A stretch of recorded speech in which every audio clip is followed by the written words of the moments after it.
Hello team, welcome to another ATP Geopolitics video with myself, Jonathan MS Pearce. Ukraine war breaking news update for the 20th of November 2024. I would have done this a lot sooner, but I've had two hours of parents' evening video conferences with teachers. Anyway, let's get on to this. So this is good news. The Ukrainians have used, it appears, a whole bunch of Storm Shadows and or SCALP-EGs, not 100% sure, in Kursk Oblast. So breaking, Ukraine reportedly launches British Storm Shadow missiles at Russian territory, according to Bloomberg, if confirmed, first such use. Russia says Ukraine struck Bryansk Oblast with US ATACMS missiles on Tuesday. Kyiv has long sought permission to use Western missiles on Russian soil, citing Moscow's missile campaign devastating Ukrainian cities and infrastructure. So it is, well, I suggest you go and watch this entire video. There's a 2.5-minute video of about 14 explosions that I can't play to you because I would get restricted, but it's fascinating listening to them, and wow, they are some explosions. So in the Kursk region, there are multiple reports of Storm Shadow or Scalp missiles hitting Russian facilities. Along them, a main communication hub in the village of Marino. According to Russian media and local channels, 12 missiles were used. Some say 12, some say 14, but yeah, a large number of missiles. Now, when you're thinking they don't have that many Storm Shadows and Scalps, to use that many on one location, if indeed they are those cruise missiles, it means that that location is insanely important. There's no two ways about it. Now, it starts getting particularly interesting when, let's play you a little bit of this. So, to give you a sense of the sound, so you can understand what's going on. Я в машине сидел, выбежал аж.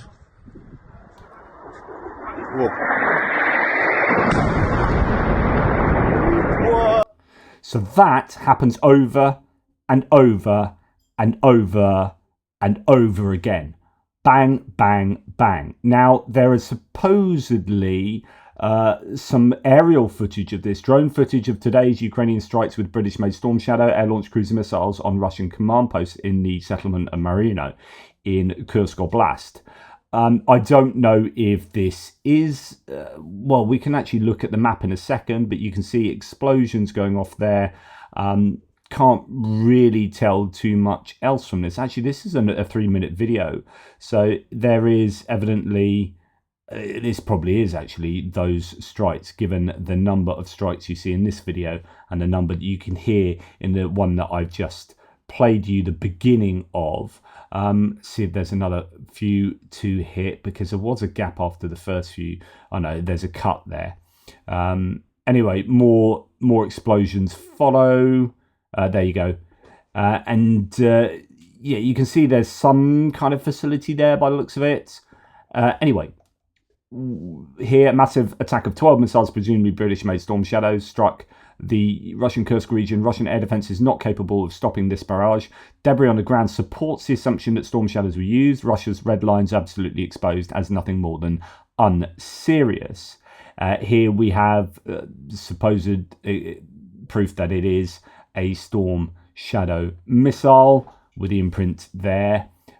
Now, this is where it gets interesting. So next to reports, and of course, all the caveats apply, pinches of salt and whatnot, Ukraine could have struck Putin's bunker in the Kursk region with a Storm Shadow missile. The video of the missile strikes was filmed near the historic Baratinskis estate, sorry about that, now a sanatorium under the control of the Russian presidential administration. The target, located in the eastern part of the estate, is described as a, quote, communications hub. With a high degree of certainty, this is not just a regular communications facility, but an underground command post. Given the proximity of the sanatorium, it is highly likely that it was used by the command of the Russian forces in the Kursk region, and considering that North Korean troops are also operating there, it is possible that North Korean generals were present, the publication notes. Such a facility justifies the use of a significant number of Storm Shadow or Scalp missiles. Moreover, their 450-kilogram warhead is specifically designed to target protected facilities. Now, this is pretty interesting. That does look like the video from above, although I think it was going the other way. Some of these buildings might have been the ones that were hit. So we go to here, expand this. I'm not 100% sure, actually. you might be going in that sort of direction. You've got some curly bits there, and then these bits, and some buildings there that were hit. Anyway, yeah, not quite sure about the directions there, but yeah, it could. Yeah, I don't know. Anyway, that's supposedly this is where the strikes took place. Now, to use that many storm shadows, it really does have to be a significant target. So that fits in what Next are reporting does fit in with what we would think. Now, at least 14 big explosions, says Ukraine Battlemap, were heard in the Kursk region after UK Storm Shadow cruise missiles were reported to have been launched by Ukraine at Russia for the first time. There may have been targets struck by numerous missiles in the past hour, awaiting additional details. Now, what is significant about the use of Storm Shadows is they've got a broach warhead, which is like a 2-stage warhead. They are bunker busters, not quite as good as the Taurus, which is why people are calling for the Taurus, but really good munitions that will explode initially to blast the outside of, say, a building, and then that breaches the outside structure, and then there's a secondary detonation that takes place within the target environment. So if you're talking about a bunker, then you explode the outside to then get this secondary explosion that takes place inside the bunker, and that explodes the bunker. And so using 12 missiles at a compound that sounds like it's a communications hub and a command post sounds very, very plausible as the context of what has taken place there. Tendar says the target was a village named Marino, less than 40 kilometers from the Ukrainian border. With these coordinates, let's have a look at where we are talking about. Relatively close to the Kursk sector, where the Russians have been pushed back and are now fighting in their own counter to push the Ukrainians out of Russia. Well, actually, it's not too far from where the fighting is taking place, so you can imagine that is a pretty sensible place for a command post. So this is a sanatorium in this area, and the cameraman also says that soldiers are located there. This could be a command or intelligence base. There are several of that kind across Russia which have a civilian front but are in fact used by the army or intelligence. 12 missiles to only hit barracks even when it is command and control is quite remarkable. Must have been a valuable target. It feels like a decapitation strike of some Russian or North Korean generals, intelligence agents or officials. In any case, interesting, but we need more information. And so that was, I think, some of the buildings that we saw struck. But yeah, it looks like 3 areas were struck according to Tendar's analysis. Then, Sky News has been reporting this. Bring you now, and Sky News can now confirm that sources have told us that Ukraine has fired UK-supplied Storm Shadow missiles into Russia. The missiles first given to Ukraine in May of 2023, and there had been long-running debate and calls from the Ukrainians to be allowed to fire those missiles on targets in Russia.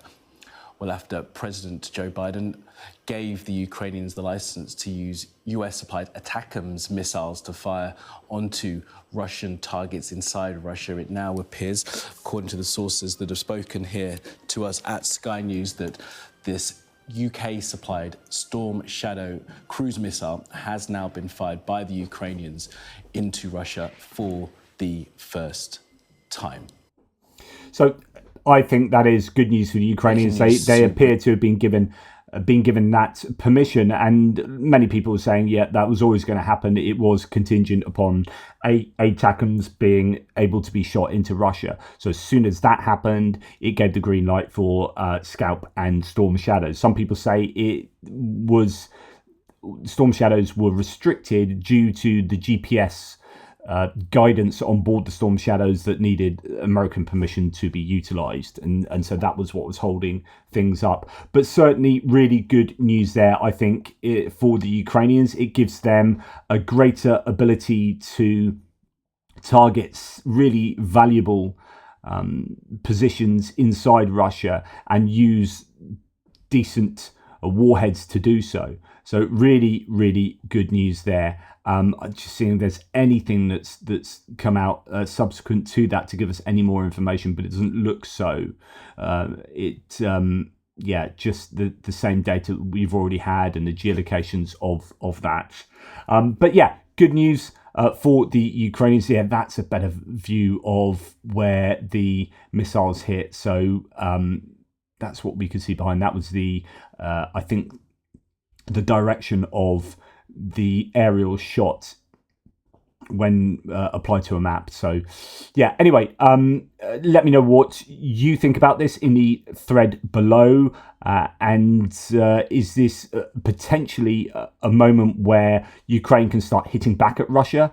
I think Russia are somewhat vulnerable, although the Ukrainians, of course, are themselves. The Russians are making all these gains right across the front lines, but I'm not 100% sure that the Russians have all that much left in the tank.